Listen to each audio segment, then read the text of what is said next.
Hello प्यारे बच्चों, कैसे हैं आप सब। आशा है आप सभी अच्छे और स्वस्थ होंगे। प्यारे बच्चों, मैं आपकी अध्यापिका अर्चना अरोड़ा एक बार फिर से विद्यालय शिक्षा विभाग हरियाणा के आज के एजुसेट टेलीकास्ट में आपका वेलकम करती हूँ। प्यारे बच्चों, आज हम पढ़ेंगे कक्षा 5 विषय परिवेश अध्ययन पाठ 20 अंतरिक्ष की कल्पना। प्यारे बच्चों, यह तो आप जानते ही हैं कि हम पृथ्वी ग्रह पर रहते हैं। हमारी पृथ्वी एक बहुत विशाल ग्रह है। हमें इस पर रहते हुए दिन में सूर्य की रोशनी और रात में तारों व चांद की चांदनी देखने को मिलती है। प्यारे बच्चों, इसके चारों ओर गैसों का आवरण है जिसे वायुमंडल कहते हैं। लेकिन प्यारे बच्चों, इस पृथ्वी के पार एक और क्षेत्र है जिसे हम अंतरिक्ष कहते हैं। सारे ग्रह, तारे, सूर्य, चंद्रमा आदि अंतरिक्ष में ही होते हैं। खगोल विज्ञान के अनुसार अंतरिक्ष एक विशाल क्षेत्र है जो पृथ्वी के वायुमंडल की समाप्ति की सीमा से प्रारंभ होता है। तो प्यारे बच्चों, कभी आपने सोचा कि हमारे ये तारे दिन में कहाँ चले जाते हैं? हमारा चांद कभी हमें छोटा तो कभी बड़ा दिखाई देता है। तो चलिए प्यारे बच्चों, इन्हीं प्रश्नों के उत्तर और कुछ और रोचक जानकारियां हम इस पाठ से पता करेंगे और समझेंगे। तो चलिए शुरू करते हैं अंतरिक्ष की कल्पना। वाह, चमकते तारों से भरा आसमान कितना सुंदर दिख रहा है। मुझे तो चांद तारों को देखना बहुत अच्छा लगता है। मैं तो इन तारों से अलग अलग आकृतियां बनाती रहती हूँ। क्या तुम्हें पता है, आसमान में तारों के अलग अलग कई समूह होते हैं जिन्हें तारामंडल कहते हैं। इनमें से एक समूह है सप्तऋषि तारामंडल। वह देखो, वह जो 7 तारों का समूह दिख रहा है वही सप्तऋषि तारामंडल है। हाँ दीदी, वह तो पतंग जैसा लग रहा है। यह तो बहुत सुंदर है। अच्छा, अब देखो, सप्तऋषि तारामंडल के उन 2 तारों की सीध में जो तारा सबसे ज्यादा चमक रहा है वह ध्रुव तारा है।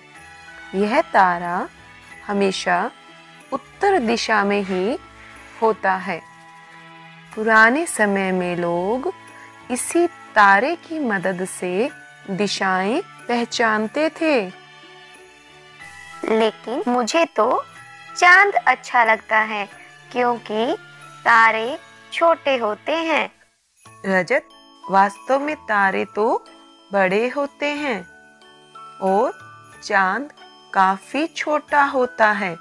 हाँ दीदी, मैंने एक किताब में पढ़ा था कि तारे पृथ्वी से बहुत दूर हैं और चांद पृथ्वी के पास है। इसीलिए तारे हमें छोटे दिखाई देते हैं और चांद बड़ा दिखाई देता है। रजत, वह घर देखो, दूर होने के कारण वह कितना छोटा लग रहा है। इसी प्रकार तारे भी छोटे लगते हैं। अच्छा दीदी, तारे दिन में कहाँ चले जाते हैं? ये हमें दिखाई क्यों नहीं देते? क्योंकि दिन के समय सूर्य का प्रकाश बहुत तेज होता है और इसी कारण तारे दिखाई नहीं देते। बच्चों, तुम्हें यह तो पता चल गया कि तारे दिन में क्यों नहीं दिखाई देते। लेकिन क्या तुमने कभी सोचा कि ये दिन और रात होते ही क्यों हैं? नहीं दीदी, क्यों होते हैं? क्योंकि बच्चों, पृथ्वी अपनी धुरी पर घूमती हुई सूर्य का चक्कर लगाती है। इसे अपना एक चक्कर पूरा करने में 24 घंटे लगते हैं। सूर्य का चक्कर लगाते हुए पृथ्वी का जो हिस्सा सूर्य के सामने होता है, वहां पर दिन, और जिस हिस्से पर सूर्य का प्रकाश नहीं पड़ता, वहां रात होती है। दीदी, तारे तो हमेशा एक जैसे दिखाई देते हैं, लेकिन चांद हमेशा एक समान क्यों नहीं रहता? हाँ सुकन्या, देखो, चंद्रमा पृथ्वी के चारों ओर घूमता रहता है और यह सूर्य के प्रकाश से ही प्रकाशमान होता है। इसीलिए पृथ्वी का चक्कर लगाते समय चंद्रमा का जो भाग सूर्य के सामने होता है, सिर्फ वही भाग हमें चमकता हुआ दिखाई देता है। यही कारण है कि चंद्रमा का आकार घटता बढ़ता दिखाई देता है। यह पूर्णिमा से अमावस्या तक घटता हुआ तथा अमावस्या से पूर्णिमा तक बढ़ता हुआ नजर आता है, और इसीलिए पूर्णिमा के दिन ही हम पूरा चांद देख पाते हैं और अमावस्या के दिन चंद्रमा दिखाई नहीं देता। उस दिन अंधेरा होता है। प्यारे बच्चों, आप भी इस तरह एक पेज लें और इस प्रकार उस पर खाने बनाएं और फिर 1 महीने तक आप आकाश में रात को चांद को ध्यान से देखें कि उसमें क्या बदलाव आते हैं। चांद से जुड़े कौन से त्योहार मनाए जाते हैं? इसका जवाब है करवा चौथ, संकट चतुर्थी, ईद। दीदी, चांद से हमारी पृथ्वी कैसी दिखाई देती है? बच्चों, यह नारंगी जैसी होती है। यह पूरी तरह गोल नहीं होती। इस बारे में हम कल ग्लोब की सहायता से जानेंगे। दीदी, इस ग्लोब में अंतरिक्ष कहाँ है? अरे बच्चों, यह तो सिर्फ पृथ्वी का एक मॉडल है। चांद से हमारी पृथ्वी ऐसी दिखाई देती है। दीदी, इसके नीचे वाले हिस्से में जो लोग रहते हैं, क्या ये लोग गिरते नहीं हैं? नहीं बच्चों, हमारी पृथ्वी के चारों ओर अंतरिक्ष है। हम ग्लोब पर जहाँ भी खड़े होंगे, अंतरिक्ष सदैव हमारे सिर के ऊपर होगा। अच्छा रजत, पहले मुझे तुम्हारी यह बोल दो, अगर हम इसको ऊपर फेंकते हैं तो देखो यह नीचे आती है। ऐसा क्यों हुआ? झरने का पानी हमेशा नीचे की ओर बहता है। अब इस चुंबक को देखो और बताओ यह किस काम आता है? दीदी, यह लोहे की चीजें अपनी ओर खींचता है। बिल्कुल सही। जिस प्रकार यह चुंबक अपनी शक्ति से लोहे की चीजों को अपनी ओर खींचता है, उसी प्रकार धरती की भी अपनी एक आकर्षण शक्ति होती है, जिस कारण यह हर वस्तु को अपनी ओर खींचे रहती है और इसीलिए वह बोल नीचे की तरफ आई। पानी हमेशा नीचे की तरफ बहता है। तो अब समझ में आया बच्चों? हाँ दीदी, अच्छे से समझ में आ गया।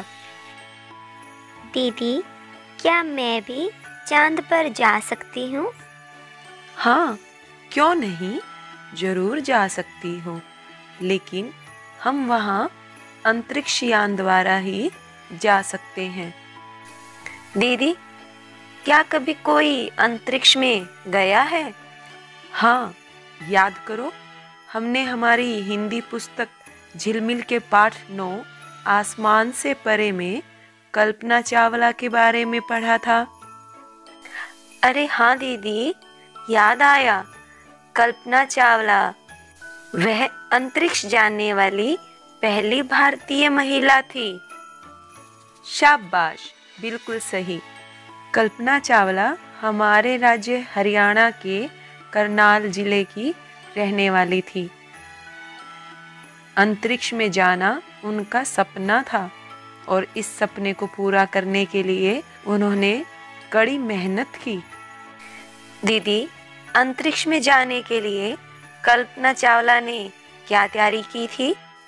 बच्चों, अंतरिक्ष में जाने के लिए कल्पना चावला ने खूब पढ़ाई की और तैराकी, स्कूबा डाइविंग, कमर्शियल पायलट की ट्रेनिंग भी ली। 1994 में अमेरिका की संस्था नासा द्वारा कल्पना चावला का अंतरिक्ष यात्रा के लिए चयन हुआ। अंतरिक्ष यात्रा से पूर्व उन्होंने कड़ी ट्रेनिंग ली। कड़ी ट्रेनिंग? वो क्यों दीदी? क्योंकि बच्चों, अंतरिक्ष में रहना पृथ्वी पर रहने से अलग होता है और इसीलिए यह ट्रेनिंग दी जाती है। अंतरिक्ष में हम उड़ते रहते हैं, वहाँ पानी भी बुलबुलों की तरह उड़ता रहता है। वहाँ पर हर वस्तु हवा में तैरती रहती है। इन फोटोज को देखो, इनमें कल्पना चावला कैसे उड़ रही हैं और इन्हें देखो बच्चों, ये बैंड लगे हुए हैं जिनमें वो पैर फंसा कर एक जगह पर खड़े रह सकते हैं। तो देखो, बाल इसी तरह खड़े रहते हैं। सन 1997 में कल्पना चावला ने अपनी पहली अंतरिक्ष यात्रा की उड़ान भरी। वे वहां पर 16 दिन रही। सन 2003 में कल्पना चावला ने अंतरिक्ष के लिए दोबारा उड़ान भरी, लेकिन दुर्भाग्यवश इस बार उनका अंतरिक्ष यान कोलंबिया दुर्घटनाग्रस्त हो गया और अपने सभी साथियों की तरह कल्पना चावला भी जीवित नहीं लौट सकी। कल्पना चावला के सम्मान में करनाल में कल्पना चावला मेडिकल कॉलेज, कुरुक्षेत्र में कल्पना चावला प्लेनेटोरियम भी बनाया गया। भारत ने अपने मौसम उपग्रह का नाम बदलकर कल्पना 1 रखा है। कल्पना चावला के सम्मान में अमेरिका में एक सड़क का नाम कल्पना चावला वे रखा गया है। हरियाणा विद्यालय शिक्षा बोर्ड अपनी 10वीं व 12वीं की परीक्षा में राज्य में प्रथम स्थान प्राप्त करने वाली छात्रा को कल्पना चावला पुरस्कार भी देते हैं। प्यारे बच्चों, क्या आप श्री अब्दुल कलाम जी के बारे में जानते हैं? वे हमारे पूर्व राष्ट्रपति थे, डॉक्टर APJ अब्दुल कलाम। उन्होंने 40 साल तक भारतीय रक्षा अनुसंधान संस्थान और भारतीय अंतरिक्ष अनुसंधान संस्थान में रक्षा वैज्ञानिक के रूप में काम किया। उनके प्रयासों के कारण ही आज भारत के पास आकाश, अग्नि, त्रिशूल, नाग आदि मिसाइलें हैं। भारत के महत्वपूर्ण उपग्रह SLV-3 का सफल प्रक्षेपण इन्हीं की देन है। डॉक्टर APJ अब्दुल कलाम जी को मिसाइल मैन की उपाधि दी गई है। कल्पना चावला के अतिरिक्त और भी बहुत से व्यक्ति हैं जो अंतरिक्ष जा चुके हैं, जैसे कि रूस के यूरी गागरिन। वे अंतरिक्ष में जाने वाले सबसे पहले व्यक्ति थे। उन्होंने सन 1961 में अंतरिक्ष की यात्रा की थी। नील आर्मस्ट्रॉन्ग अमेरिका के अंतरिक्ष यात्री जो चांद पर जाने वाले पहले व्यक्ति थे। उन्होंने 1969 में पहली बार चांद पर कदम रखा। सुनीता विलियम्स भारतीय मूल की अमेरिकी अंतरिक्ष यात्री, जिन्होंने सन 2012 में अंतरिक्ष में जाकर वहां से विभिन्न ग्रहों, उपग्रहों तथा पृथ्वी की मौसम संबंधी सूचनाओं को एकत्रित किया। अच्छा प्यारे बच्चों, यदि आप अंतरिक्ष में जाएंगे तो आपका अंतरिक्ष यान कैसा होगा? अपने अंतरिक्ष यान का चित्र बनाएं। बच्चों, यह देखो, मेरे पास अंतरिक्ष यान से लिया गया पृथ्वी का एक फोटो है। तुम बताओ कि ग्लोब और इस फोटो में क्या अंतर है? दीदी, इस फोटो में ग्लोब की तरह रेखाएं नहीं दिख रही। हाँ, बिल्कुल सही, पृथ्वी ऐसे ही दिखाई देती है। अच्छा, यह देखो हमारा देश। अब यह देखो, यह अंतरिक्ष से लिए गए एक स्थान का फोटो है। क्या इसमें पानी दिख रहा है? हाँ दीदी। अच्छा बताओ, पानी किस रंग का लग रहा है? दीदी, यह तो नीले रंग का लग रहा है। अच्छा, क्या इसमें इमारत व घर आसानी से पहचान पा रहे हैं? हाँ दीदी, इसमें इमारत और घर आसानी से पहचान आ रही हैं। तो प्यारे बच्चों, क्या इसमें आपको हरियाली दिखाई दे रही है? हाँ, जहाँ हरा रंग दिखाई दे रहा है वहाँ हरियाली है। अच्छा, तो अब ये बताओ कि अगर यह फोटो हमने जमीन से लिया होता तो क्या इतनी सारी चीजों को देख पाना संभव होता? नहीं दीदी। सही जवाब। बच्चों, टीवी पर मौसम का हाल बताने के लिए अंतरिक्ष से लिए गए हवाई फोटो का इस्तेमाल किया जाता है।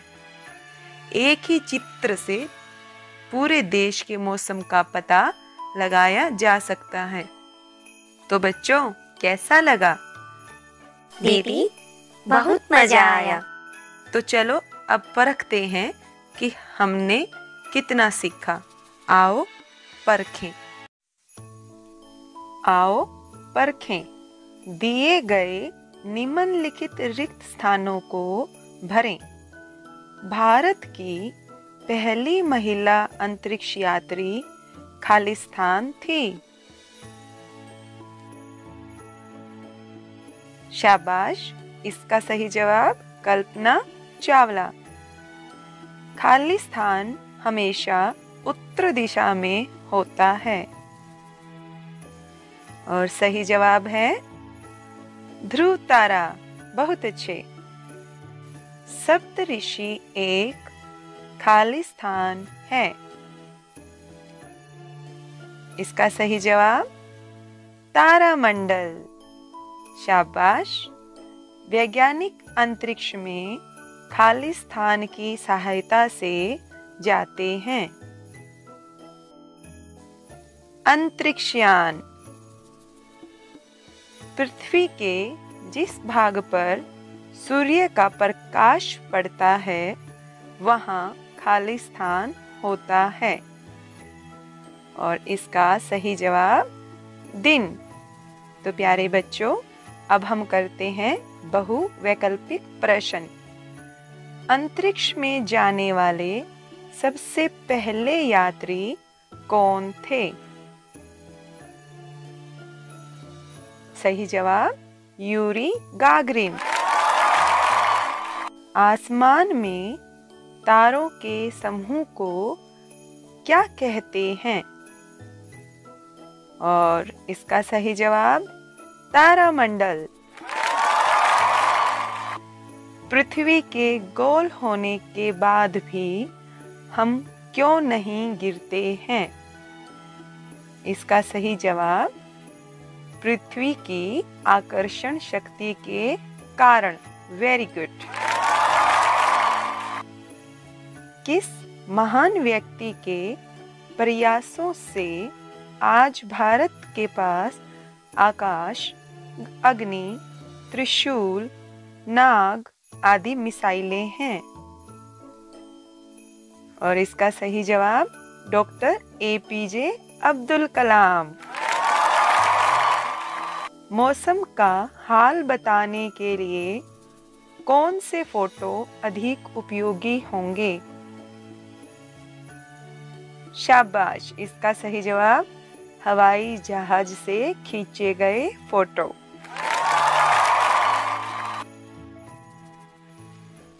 तो प्यारे बच्चों, एक बार हम इस पाठ की दोहराई कर लेते हैं और देखते हैं हमने क्या क्या जाना। तारों के समूह को तारामंडल कहते हैं। ध्रुव तारा हमेशा उत्तर दिशा में ही होता है। पृथ्वी से दूर होने के कारण तारे छोटे दिखाई देते हैं। इसके विपरीत पृथ्वी के नजदीक होने के कारण चंद्रमा बड़ा दिखाई देता है। चांद पृथ्वी के चारों ओर घूमता है।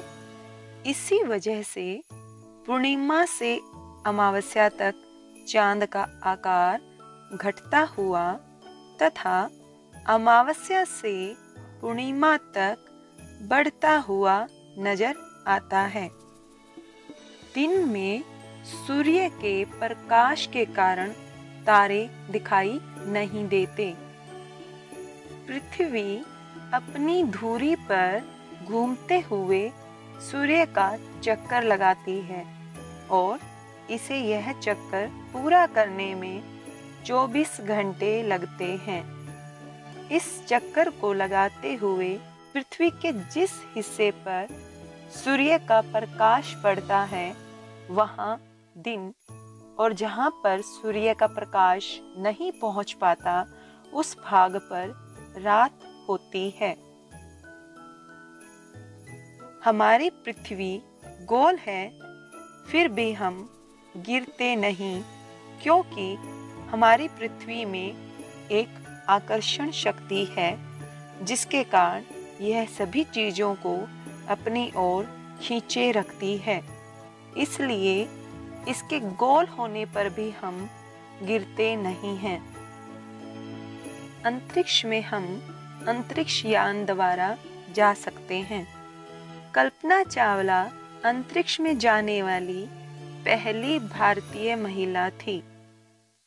रूस के यूरी गागरिन अंतरिक्ष में जाने वाले सबसे पहले व्यक्ति थे। वे 1961 में अंतरिक्ष में गए थे। अमेरिका के अंतरिक्ष यात्री नील आर्मस्ट्रॉन्ग चांद पर जाने वाले पहले व्यक्ति थे। उन्होंने 1969 में पहली बार चांद पर कदम रखा। सुनीता विलियम्स भारतीय मूल की अमेरिकी अंतरिक्ष यात्री जिन्होंने सन 2012 में अंतरिक्ष में जाकर वहां से विभिन्न ग्रहों, उपग्रहों तथा पृथ्वी की मौसम संबंधी सूचनाओं को एकत्रित किया। डॉक्टर APJ अब्दुल कलाम जी के प्रयासों के कारण ही आज भारत के पास आकाश, अग्नि, त्रिशूल, नाग आदि जैसी मिसाइलें हैं। भारत के महत्वपूर्ण उपग्रह SLV-3 का सफल प्रक्षेपण इन्हीं की देन है। तो प्यारे बच्चों, यह था हमारा पाठ अंतरिक्ष की कल्पना। हमने इस पाठ में कितनी रोचक बातें जानी। तो आप इस पाठ को पढ़ें, समझें और दिए गए कार्य को पूरा करें। प्यारे बच्चों, घर पर रहें, सुरक्षित रहें और ख्याल रखें।